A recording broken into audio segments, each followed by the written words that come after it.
Welcome to another episode of the Rich Woman Rising podcast. I'm your host, Eloise Tompkins, and I'm obsessed with helping women just like you make more money in your business. Not because it's all about the money, it's about what money can bring you. Money can bring you time, money can bring you freedom, money can bring you the ability to live life on your terms. But when we are so wrapped up in fearing money, it can be really hard to enjoy the money that we're making. And we find ourselves getting caught in these old financial patterns that hold us back from creating that true financial freedom that we're wanting in our life. And that's what I'm here to help shift for you. So today I want to talk about a topic that I think is one of the things that I get asked the most when it comes to money and women in business, and that is pricing. And I'm just going to say this right now. I think the whole charge what you're worth is a load of bullshit. And I don't think anybody should be charging what they're worth, because immediately that says that your worth and your pricing are intrinsically linked. And let me tell you this, your price and your product have nothing to do with who you are as a person. You could have $0 in your bank account and you would still be inherently worthy. You could be homeless and you are still worthy. And the reason I say that is because I know people who have gone from homelessness and $0 in their bank account to creating amazing businesses. And that's how I know that money doesn't equal your self-worth. That comes from within. And that's what we're going to dive into today. Because a lot of the reasons that women will undercharge is often because they lack confidence in their skills and experience. And I know that this was something I struggled with when I first became registered as a psychologist. I remember I wanted to work in a private practice and I found it difficult to work in private practice immediately after registering because I was like, oh my goodness, who's going to pay me to treat their mental health when I feel like I don't know what I'm doing? So I worked in a salary job to get some experience.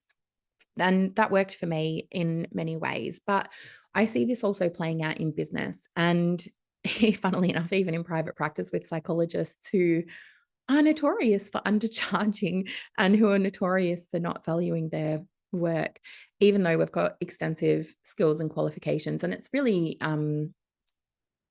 interesting, I think, to watch this play out with women because we tend to have this expectation that, or not expectation, but like I guess it's expected of us in some ways through societal conditioning that we're givers and that we're going to give back in the world.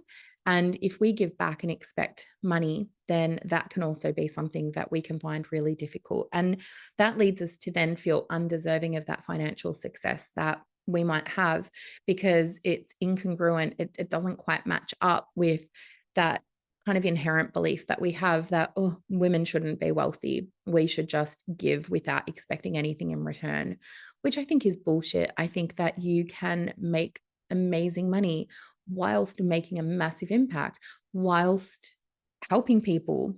It's not one or the other. I don't think wealth and helping people are separate and mutually exclusive. I think they are both interlinked. And it's funny because I have seen clients who said to me, Ellie, I didn't want to work with this client anymore. I kind of wanted to stop offering this particular service, but I'd keep having people ask me about it. So what I would do is I would increase the price of that service to a point that was just like ridiculous, hoping that the client would say no. And then what would happen is the client would say, oh, yeah, sure. Okay, no worries. I'm happy to pay that.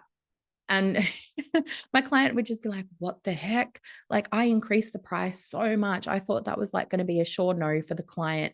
And what we kind of learned from that is, okay, well, you are undercharging and you probably still are undercharging, even though you think that you're overcharging now, probably is still undercharging.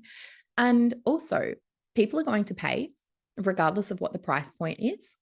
And you need to learn how to develop assertiveness and learn how to set boundaries and say no. So there's so much tied up in pricing and even in the skills that we as women need to learn in order to be able to manage the types of pricing that we want to have in our business. And in addition to that, there's also this sense where we can almost have approval or validation of our belief system. What I mean by that, and I'll share a story with you. I remember talking to a woman in business who said to me, Ellie, I think my business is just always going to be just under six figures. She said, I've always been able to get to just under six figures, but I haven't been able to crack that six-figure mark yet. And I've been in business for years. So I think what I'm offering and what my business is, it's just not meant to be more than six figures. And I was like, okie dokie. Or is that kind of proving through repeated experience year after year that you're only going to be able to make six figures, and you're kind of looking for evidence that confirms that, and you're not pushing your boundaries and looking for solutions to solve the problem of wanting to make more money. And exploring that with her further, she had these narratives about money where making money was hard. People in her family weren't wealthy. It was frowned upon to want money in her family system. So there was a lot going on in terms of the reason why she was stuck at just below that six-figure mark, that she was self-perpetuating. So she was sabotaging herself through her own belief system. And this is something that we all do, myself included, and which is why it's so important to understand your money patterns, to understand your money stories, to understand your pricing stories. So that's where, when you start to understand them, that's when you can start to be able to make changes. And another reason, and look, there's probably thousands more reasons, but these are the ones that I really see, is feeling like we need to be perfect before we raise our prices. And this was definitely me as a psychologist when I first stepped out. And I'm like, oh my goodness, there's no way that I could go into private practice. I'm not good enough. I have no idea what I'm doing. Mind you, I was working with clients anyway. And, so it was much of a muchness. Had nothing to do with my skill set. And I look back and I'm like, had nothing to do with that. But that being said, I'm glad I went down the path that I did, because it really fueled who I am today and how I practice today. So I wouldn't change anything. However, from the pricing perspective, it's interesting to reflect on now. However, I find it really interesting because the prices that I charge today are so different from what I charged when I first started. And I know that the offers that I have and the transformations that people get out of working with me are incredible. And yet I also know psychologists that wouldn't even charge half of what I'm charging. They would freak out at what I charge for my services because of their own money stories and how they feel about money. So all of these things kind of come together to bubble up into our story around pricing and leave us having these prices that we don't feel comfortable with. We know that we don't feel comfortable with them. We want to change them. And sometimes it can feel like there's this block, I suppose, that gets in the way of us making the necessary changes. Because you might have evidence that people will pay, or you might not. Maybe you haven't even had that evidence. And I think back to my client who did increase her prices to stop that client from working with her, who still ended up working with her because she couldn't say no. She was like, oh my goodness, I can't believe this. And that's when it started to click for her that maybe her prices were way lower than what she originally thought. Did it mean that she then went and changed her prices? No, because she was still anchored on that belief of my prices need to be this amount. Even though I've had somebody pay like 3 times the price, I still need to keep them anchored at that lower level. And I think it's really difficult when we are anchored in that, because, and the reason though that we are anchored in those prices that we currently have, and I think one of the reasons that we find it so difficult to shift our pricing is because of a pesky little thing that I like to call our inner critic. This is one part to it. Our inner critic likes to tell us all of our stories about ourselves, all of the kind of nasty, negative, unhelpful stories that don't really feel very good. And they leave us feeling, well, mine leaves me feeling like shit. Certainly doesn't leave me feeling very good about myself. And The inner critic is our voice, our thoughts that just go on and on and on and on and on in our head. Who are you to charge that much? No one's going to pay you. If you increase your prices, all of your clients are going to leave and you're going to end up homeless and under a bridge. Yeah, that was thanks, Dad, for that little nugget. That was something that my dad used to tell me when I was younger, that I'm not good with money and I'm going to end up under a bridge. So that one certainly sticks out for me. However, and which is interesting, right? Because when I start to unpack the inner critic with my clients, one of the questions that I ask is, who does the inner critic remind you of? Who do those voices remind you of? Because we operate 95% subconscious autopilot, and only 5% of what we do day to day is in our conscious control. So when our inner critic is talking, that's operating on autopilot. It's just happening in the background, kind of like that radio that you might have on in the background that you know is on, but you're not really tuning into because you're going about your day-to-day life. I need you to tune into that radio and start listening to it, because that's going to be really important to understand, because you are probably going to want to change the channel and tune into a different station. Or I don't know whether we still listen to the radio. So maybe like a Spotify list might be something a little bit more relevant these days. And if anyone has any Spotify suggestions, let me know. I'm always looking to update my playlists, because when we have these voices that are going on in the background, often they come from experiences that we've had as a child. They will usually be voices that we've picked up along the way. And often those are the voices of the people that are around us, the people closest to us, AKA our parents and our siblings and our family.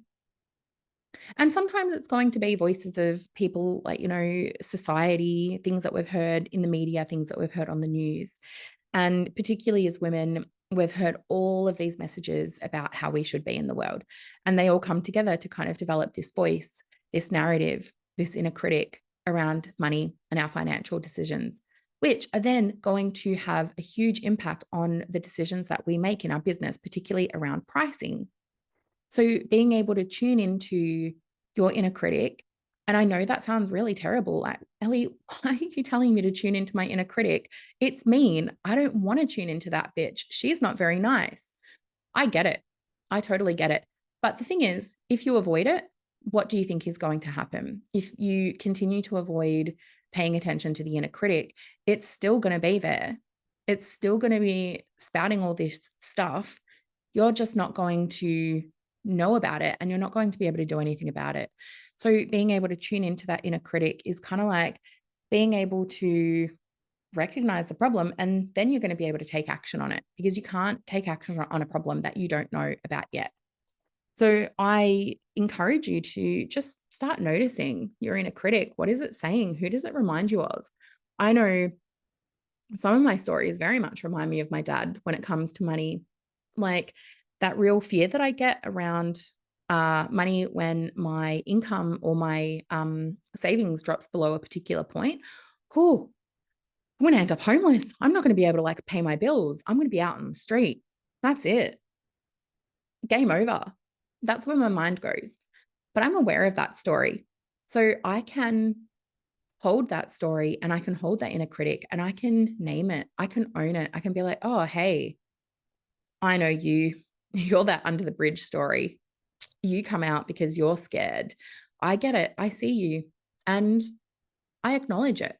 And when I acknowledge it, then we can start to make peace with it, because money and our relationship with it is very emotional. It's so emotional.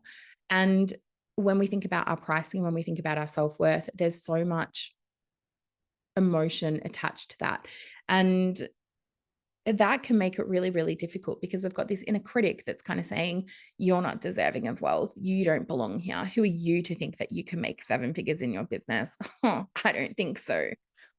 And that leaves us feeling really shit. It leaves us feeling guilty about wanting to increase our prices. It can leave us feeling deflated that we are spending all this time working with clients, giving so much of ourselves and not getting rewarded financially for that in a way that enables us to live our life in the way that feels meaningful to us.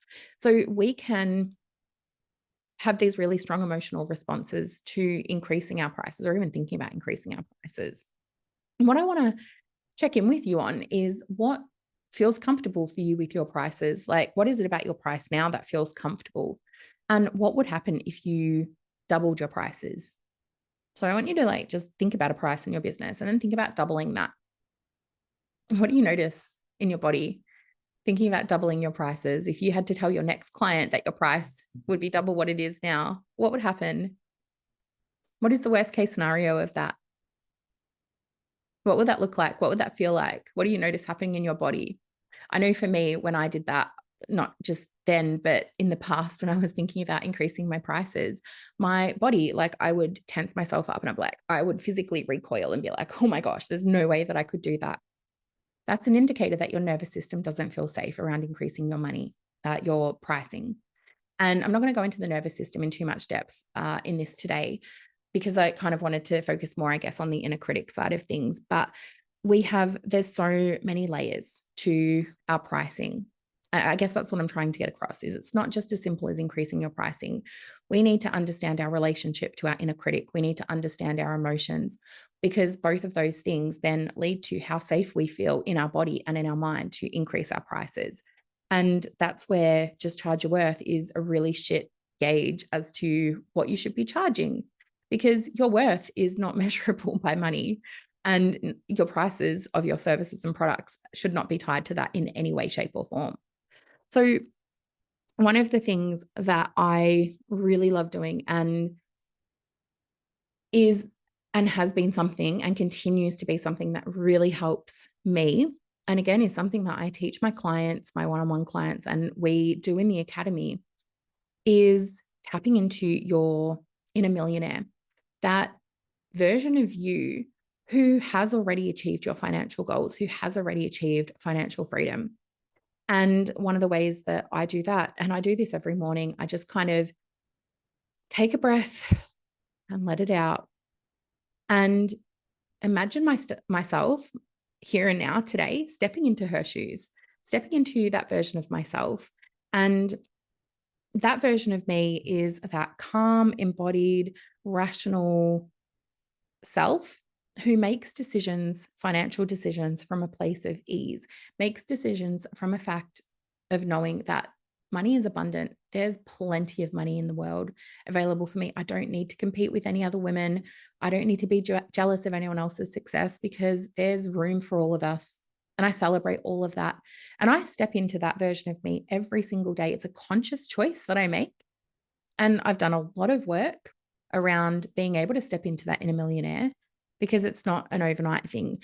The reason being is, and the reason that I do that and the psychology behind that is because our brain doesn't actually know the difference between something that we've just visualized in our mind's eye or something that has actually really happened. And that blows my mind every single time. Like, I just think that's so cool. And our brain is so smart to be able to do these things. Like, it's wild. And that's really helpful though, because if you can imagine that something has already happened, it can happen for you. It will happen. It already has happened, because your brain doesn't know the difference. And that helps your nervous system catch up to where you need it to be so that you can do things like increasing your prices. And then we also need to bring in the other element of kind of shifting some of those thoughts and catching them, and being able to, instead of getting caught into those thoughts of you're not deserving, notice those stories that they're telling yourself. Because when you can start to notice those stories playing on that Spotify playlist, you can start to decide whether or not you want to tune into that radio station or that Spotify list, or whether you want to play a different song. And those can be some really powerful techniques. And these are all things that we work through in the Millionaire Mindset Academy, because it's important. It's really important to focus on reprogramming that relationship with money, because this is where increasing your prices comes into it. And every time that you create a bit of space in your nervous system, you can then incrementally increase your prices. So thinking about before where you doubled your prices, if you're like most people, that probably freaked you out a little bit. I don't blame you. I know for me, when I was working through my pricing and talking with my coach about it at the time, I said my price out loud and I was like, oh my gosh, like if I said that to a client, I would freak out. It's like, okay, so your nervous system's not there yet. Bring it down a little, bring it down a notch. So maybe instead of doubling your prices, maybe you might add a little bit to it, a little bit that feels safe. And you can always change your prices for each client. If you're working with clients, it doesn't have to be, okay, these are my new prices for the next 12 months. It's your business. You can do whatever the fuck you like. You can choose your prices. Sure, nuance. I know some product-based businesses where perhaps it's not quite that easy, particularly if they're in retail stores. But generally speaking, you have control over your prices. You have control over these choices. And stepping into your inner millionaire means that you get to step into what she would do. And sometimes for me, I love being able to do that because when I'm able to step into what she would do, it gives me this confidence because I'm not quite there yet as to where she is, but she's already done all that stuff. She's already done all of this work that I'm doing today. And all of this work that I'm doing today by stepping into where she is in the future is allowing me to do the stuff that I need to do today to become her in the future. I don't know whether that makes sense. I hope that makes sense.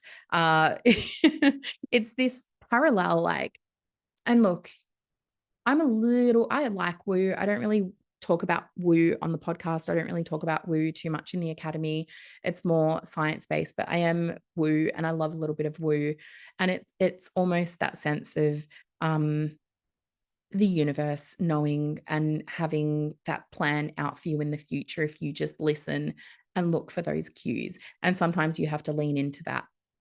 So I encourage you to lean into your inner millionaire and lean into those decisions that she is making and she needs you to be making today, because when you're able to make those decisions today, you are going to meet your inner millionaire a lot faster than if you continue trying to make decisions based on who you are in the here and now and keep letting your inner critic run the show.